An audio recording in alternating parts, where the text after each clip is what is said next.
My brother looked me in the eyes and said must be hard figuring things out after bragging about his new condo for the fifth time at dinner. So I replied must be exhausting making up your success story. I wasn't planning to go to the reunion that year. I hadn't been to one since 2017, and even back then, I remember sitting in the corner with a plastic plate of pasta salad, wondering if my parents would ever stop introducing my brother as the successful one. But my Uncle Larry called me the week before, said it was the first time in a while the whole family would be in town, said he missed seeing me around. He always was the only one who seemed to actually listen when I talked, so I told him I'd think about it. Ended up showing up late, parking half a block away, and debating in the car whether I should just drive off. I don't know what made me stay. Maybe I wanted to prove to myself that I could be around them and not feel like a ghost. Or maybe I just wanted to see how bad it would be this time. Anyway, my name's Jordan. I'm 33, technically the oldest, though you wouldn't know it from the way my parents treat my brother Ryan. He's 2 years younger, louder, flashier, and always knew how to make a room bend around him. I used to think I was just quieter, more observant. Later I realized I'd been trained to shrink myself from a pretty early age. Growing up, everything Ryan did was praised even when it made no sense. He got a B in algebra once and Mom called it a huge improvement.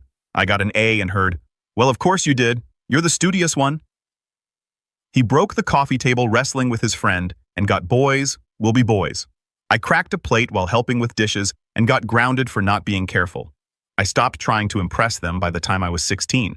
Ryan went to college for exactly 2 semesters, dropped out after getting a business idea with a couple friends. That idea flopped within a year, but somehow the blame got twisted into they just weren't ready for someone with vision like Ryan's. After that, he bounced around jobs, sales rep, fitness coach, crypto advisor. Every time he switched gigs, my parents acted like it was nothing. He's networking, Dad would say. He's chasing opportunity. Meanwhile, I was grinding through grad school, taking night shifts at the grocery store to make rent. And when I told them I'd gotten a full-time job with decent benefits, Mom said, "Well, that's nice. But have you thought about starting something of your own like your brother?" So, yeah, that's the family dynamic. I wasn't jealous of Ryan, at least not in the way people assume. I didn't want his personality or his lifestyle. I just wanted some recognition that I wasn't invisible. That working hard counted for something, even if it didn't come with a flashy title or an Instagram highlight reel. By the time I walked into the reunion, the backyard was already full. Fold-out tables, paper lanterns, buffet trays that had gone lukewarm. My cousin Jenna waved when she saw me. My uncle handed me a beer. For a minute it felt normal, until I heard his voice, Ryan's voice, carrying across the yard like it always did. He was holding court near the grill talking about his new condo. "Downtown top floor," he said. 2 bedrooms, but I knocked out the wall to make one massive studio space. You got to see the view. Floor-to-ceiling windows, you feel like a king. Mom was beaming next to him like she'd bought the place herself. He negotiated it all himself, she told Aunt Deb. Even got them to throw in the appliances. He just knows how to talk to people. I stood there with my drink, not really in the mood to interrupt whatever victory lap he was doing. But of course he spotted me eventually. "Hey, look who crawled out of his hole," he called out loud enough that a few heads turned. He always did that, framed every greeting like a jab. I just smiled and walked over. "Good to see you too, man," I said. I meant it in a way. It had been over a year. He gave me the once-over eyes, flicking down to my shoes. Still figuring things out, he asked, that smug tilt in his voice that made it sound like a joke, but only technically. I shrugged, just keeping busy. And that would have been the end of it, except Uncle Larry, bless him, chose that moment to wander over and overhear the tail end. He chuckled and said, "Busy buying up half the block your condo's on." The silence was instant. You could feel it crack the air. Ryan blinked. "Wait. What?" Uncle Larry just sipped his beer, clearly enjoying himself. "Jordan's company. You didn't know that new dev firm that bought those 3 commercial lots on Main? That's him. I hadn't planned on anyone here finding out. I hadn't told them. I'd been building something on the side for 3 years, quietly, carefully, after work and on weekends. I never posted about it, never talked about it in group chats. I didn't think they'd be interested. And now suddenly, the grin slid off Ryan's face like someone pulled the rug out from under him. I gave a tight smile. "It's nothing, just a little real estate." Ryan stared at me, then looked at Mom. She blinked like she was trying to recalculate everything she thought she knew about me. I could see the gears turning, see the moment it hit, that they didn't know the whole picture anymore. That maybe they never did, and that's when things really started to change. Because Ryan, he doesn't take well to being outshined, especially not by the brother he spent years looking down on, not when Mom and Dad are watching. And over the next few weeks, he made that very, very clear. The next morning, I woke up to 5 missed calls and 2 texts from my mom. One said, "Can we chat?" The other just said, "Please call me when you're free." Dad, too. No good morning. No, how are you? No reference to the reunion. I stared at the screen for a minute, then put the phone down. I already knew what the call was going to be about. They weren't calling to say they were proud of me. They weren't calling to ask why I'd never told them what I was working on. They were calling because Ryan went home with a bruised ego, and now they had to clean it up. I waited until after lunch to call back. My mom answered on the first ring. "Jordan," she said too fast. "Honey, we didn't know. Why didn't you say anything?" I kept my voice flat. "Didn't think you'd be interested." "Of course we would have," she said, offended like I'd accused her of something. "We always want to hear about what you're doing." I didn't say anything. Just let the silence hang. She filled it. "It's just that Ryan's always been more open about his plans. He likes to share. You've always been more private." That was her version of things. I'd stopped sharing because whenever I did, the response was either indifference or a quick redirect to whatever Ryan was doing that week. But I didn't say that. I knew it wouldn't land. Dad got on the line next. "Your mom told me what Larry said." He began like I was a suspect. "You're buying property." "Yeah," I said. "We closed on 2 buildings last quarter. Working on a 3rd. There was a pause. "Well, that's something," he said finally. "I guess we were just surprised. It's a lot of money to be throwing around." "I didn't throw anything," I said calmly. "It's not just me. I have partners. We've been planning this for years." Another pause. Then Mom again. "Well, we're proud of you, sweetheart. Really." She said it like someone reading off a card. They hung up after that, and I didn't hear from them again for 2 weeks. No check-in, no questions, nothing. But Ryan? He made sure I heard from him. It started with a message. A screenshot, actually. One of my business's public listings on some commercial property site with a red circle drawn around my name. He didn't say anything, just sent the image. I replied yes. He said, "Wow, you really went full suit and tie, huh?" I didn't answer. 2 hours later, he followed up with, "Don't forget where you came from." That was always his favorite thing to say when I accomplished something he didn't know about. Like success meant betrayal. Like I owed him an explanation for working quietly instead of bragging every step of the way. I ignored him, but then came the calls to our parents. "Did you know Jordan's buying up buildings that used to be family-owned businesses?" he told Mom, according to my cousin Jenna. Kind of sad, honestly. "He said he's revitalizing the neighborhood," he told Dad. "But all I see is him playing Monopoly while people get displaced." He made it sound like I was bulldozing orphanages. In reality, the properties we bought had been vacant or foreclosed for years. One of them still had vines growing through a broken window. Another had squatters and 3 eviction notices taped to the front door. We weren't gentrifying. We were restoring. But that didn't matter to Ryan. What mattered was that for the first time I'd done something big, and he wasn't the one being celebrated. It wasn't just talk either. He started showing up to random places he never used to care about. One Saturday, I walked into a zoning meeting and found him already seated in the back row, flipping through the agenda with a smug look on his face. "Just staying informed," he said when I asked what he was doing there. A week later, a rumor started floating that my firm was connected to some shady investor out of state. I traced the source back to a real estate blog Ryan used to write for. An anonymous tip submitted with just enough detail to raise eyebrows. It didn't go anywhere, but the intent was clear. He wanted to paint me as a sellout. Meanwhile, my parents suddenly started inviting me to everything. Family dinners, brunches, even a weekend trip upstate. At first, I thought they were trying to make up for lost time. Maybe they realized they'd been unfair. Maybe they wanted to reconnect. But then I noticed how every invitation came with a tag. "Ryan will be there too." Or, "You can give your brother some advice, maybe." Or, the worst one, "He's been a little down lately." You know how he gets. That's when it clicked. They weren't reaching out because they wanted to see me. They were trying to smooth Ryan's ego through proximity. If I showed up and acted humble, maybe he'd feel big again. Maybe things would go back to normal. I wanted a one dinner, just one. I brought a bottle of wine, tried to be civil, tried to let things slide. But halfway through the meal, Ryan asked loud enough for the whole table to hear, "So Jordan, when are you going to let me buy in on one of your projects? I mean, I've got cash. Or is it some kind of secret club thing?" I looked at him. "We don't take investors who don't show up." "What's that supposed to mean?" "It means we work. We don't just throw money at things and hope it turns into content." He laughed like it was a joke, but he didn't smile after. Mom changed the subject. Dad asked if anyone wanted more salad. and the rest of dinner was eaten with knives scraping a little too hard against ceramic plates. After that, I stopped accepting invites. 3 weeks passed. I kept my head down, focused on the properties. One of them finally cleared inspection. We signed a lease with a local bookstore owner, someone who'd been displaced from the same block 10 years ago. It felt good, tangible, like something real in a sea of posturing. Then I got a call from our contractor. The second building, the one on 4th and Main, had been flagged for code violations. Someone had submitted a report with photos claiming improper asbestos removal and unsafe scaffolding. There was an official inquiry, a delay, a headache. But here's the thing. We hadn't even started asbestos removal. The scaffolding hadn't even gone up yet. The photos were old, outdated from before we even bought the place. We traced the report back to a burner email, but the photos, they'd been taken from a very specific angle from the rooftop parking garage across the street, a spot Ryan had used in a video once when he was filming some hustle vlog about property scouting. I didn't say anything, not yet. I wasn't going to accuse him without proof, but something inside me shifted. A weight I hadn't known I was still carrying. I wasn't just dealing with a jealous sibling. I was dealing with someone who genuinely didn't want me to succeed. And worse, someone who thought he was entitled to what I'd built.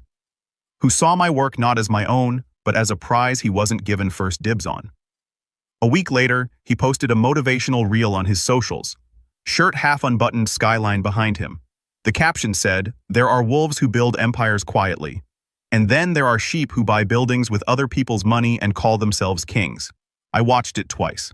The comments were full of praise. People who had no idea who it was about, but I did. And I knew then that he wasn't going to stop. Not until something forced him to. Not until someone showed him exactly how far off the mark he really was. And that's when the idea first started forming. Slowly, quietly. Not revenge, not yet, just awareness. That maybe it was time to stop hiding what I'd built. Maybe it was time to stop letting him rewrite the narrative. I didn't act right away, but I started making calls. And that's when things really started to shift. It happened faster than I expected. A letter arrived at the office, certified mail, official looking, with a city seal on the envelope. At first, I thought it was about the zoning adjustment we'd filed for one of the corner lots. Something procedural. But inside was a notice of investigation. Anonymous complaint. Allegations of backdoor bidding, non-disclosure of financial conflicts, improper handling of funds. All completely false, but loaded with just enough legal jargon to require a response from our counsel. My stomach dropped. We'd done everything by the book. Every loan signed with full transparency. Every partner listed publicly. Every license approved and verified. But in real estate, perception carries weight. And someone didn't need to prove guilt. They just needed to raise enough suspicion to slow us down. I knew who it was. I didn't say it out loud, not to my partners, not to my assistant, not even to myself at first, but I knew.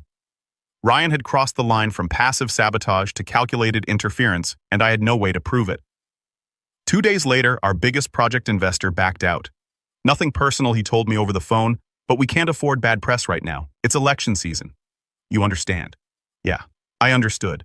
My name wasn't in the papers.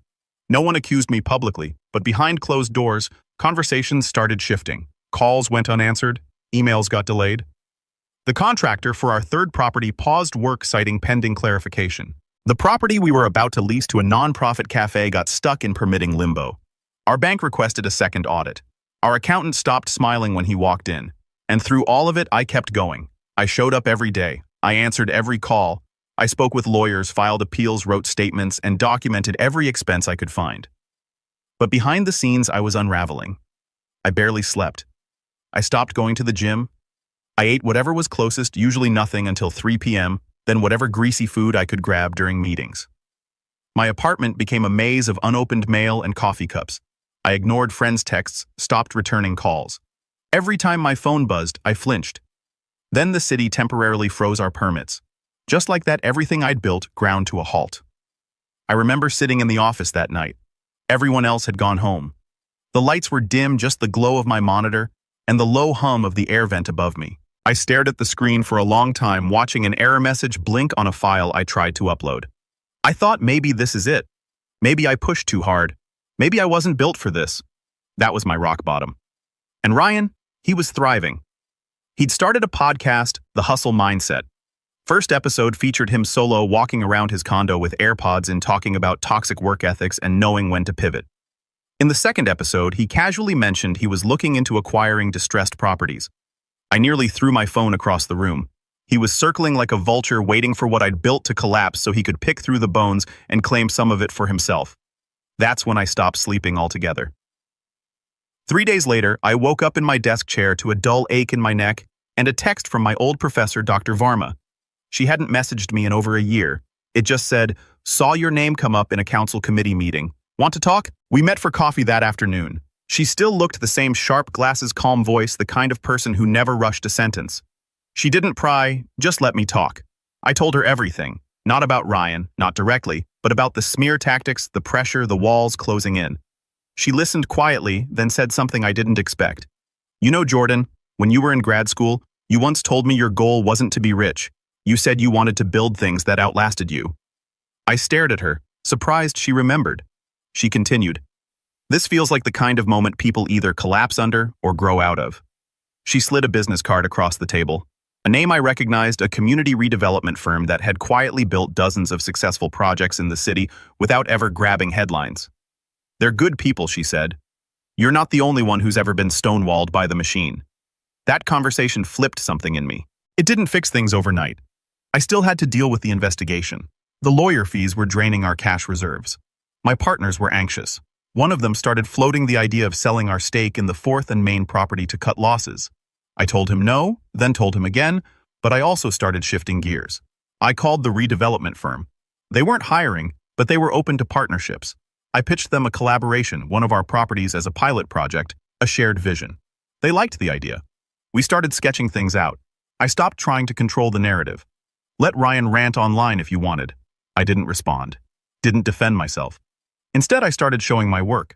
I invited local reporters, not the big flashy outlets, but the neighborhood newsletters and nonprofit blogs to tour the properties. I let the bookstore owner tell his story. Let the cafe owner walk them through her dream.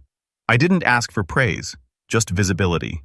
I reached out to the tenants of the adjacent buildings and offered discounted maintenance in exchange for testimonials. I sat in on community board meetings and listened not as a developer, but as a neighbor, and slowly the tide shifted. The city unfroze our permits. The second audit came back clean.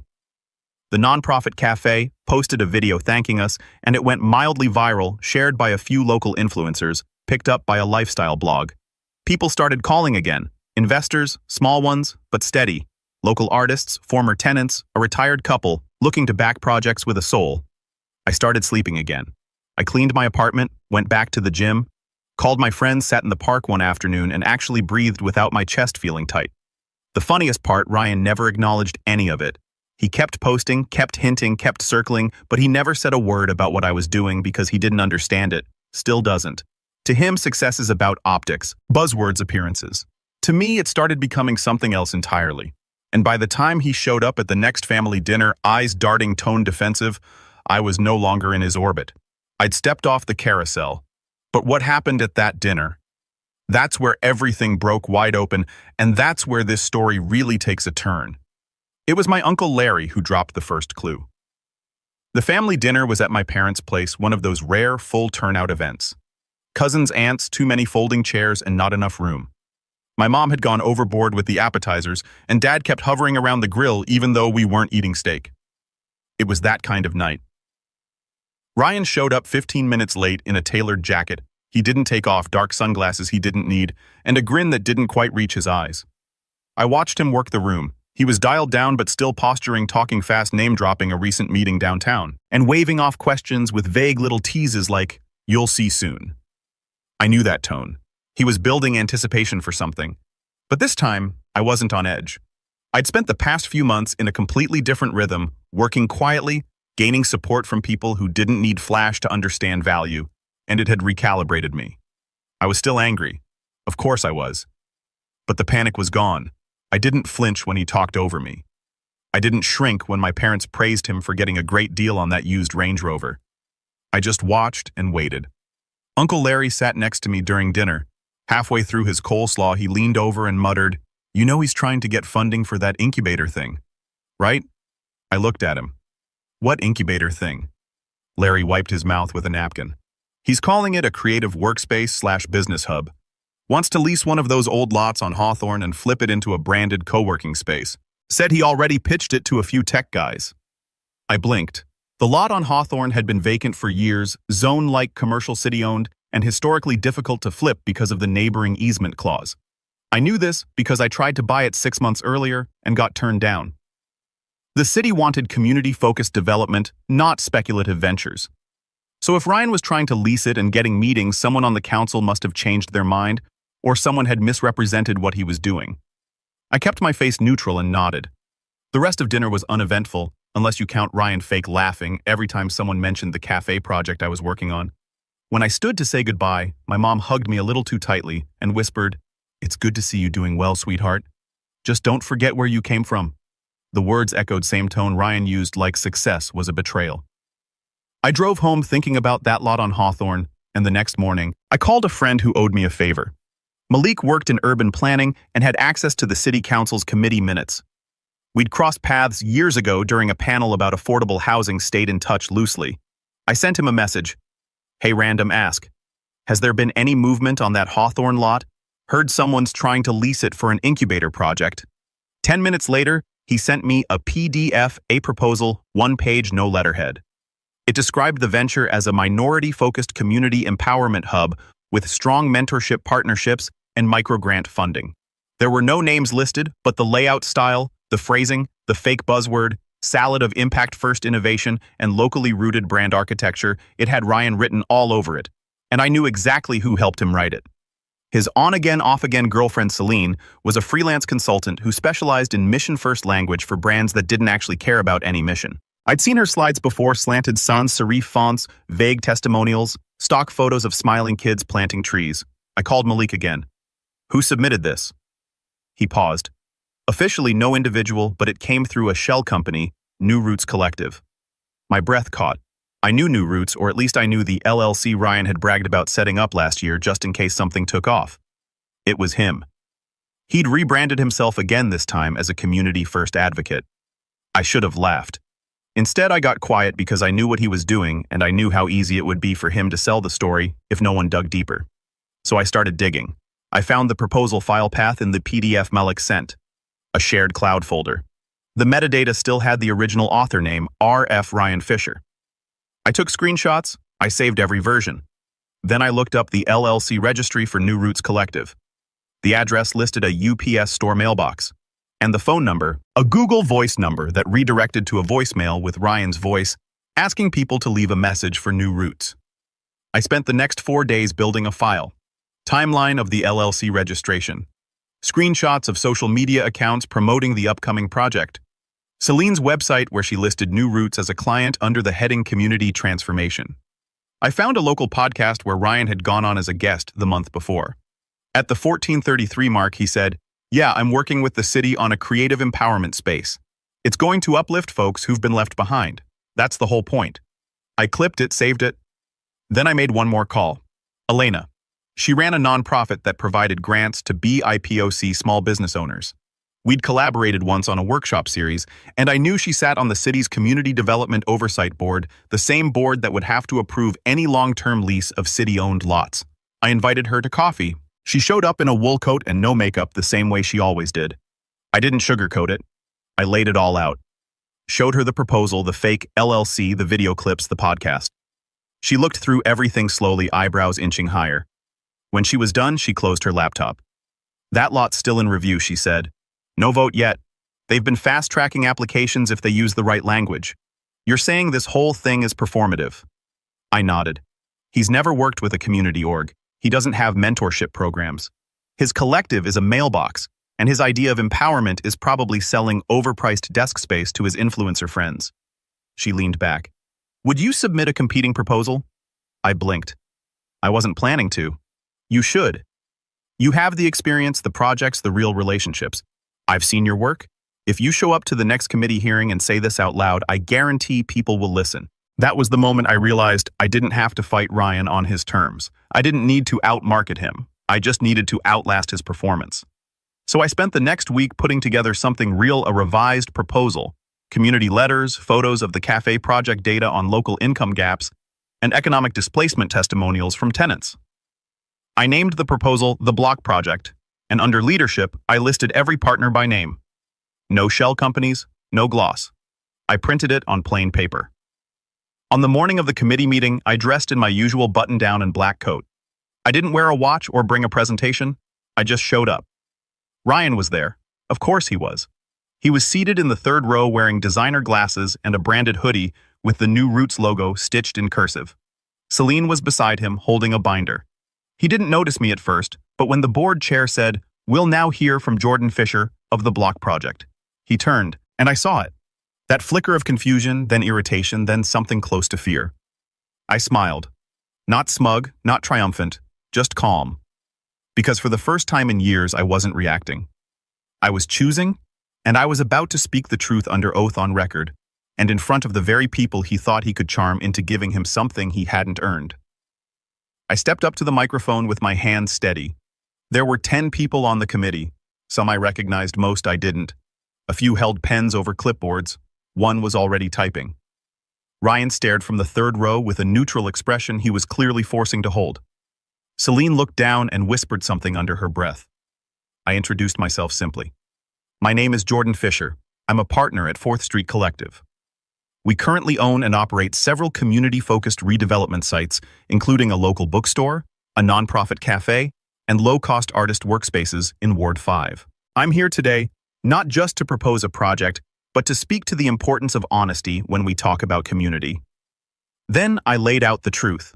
Not aggressively, not dramatically, just with precision. I passed out a packet-clear documentation of our work testimonials from current tenants, letters from small business owners who'd been pushed out of the neighborhood years ago and were now returning because we offered space at under-market rates with capped rent increases. Then I slid forward the second packet, a different kind of documentation. The New Roots collective registration tied to a mailbox. The burner phone Celine's branding work lifted word for word into Ryan's proposal. The LLC's complete absence from any real local collaboration. The audio clip of Ryan on the podcast. The photos of him touring the lot before any proposal had been publicly acknowledged. I didn't use his name not once, but it was all there. The room shifted, not loudly, not visibly, but I saw it. Committee members stopped scribbling and started reading. One of them furrowed their brow and exchanged a glance with Elena. Another turned to the board chair and whispered something. "Let me be clear," I said, voice steady.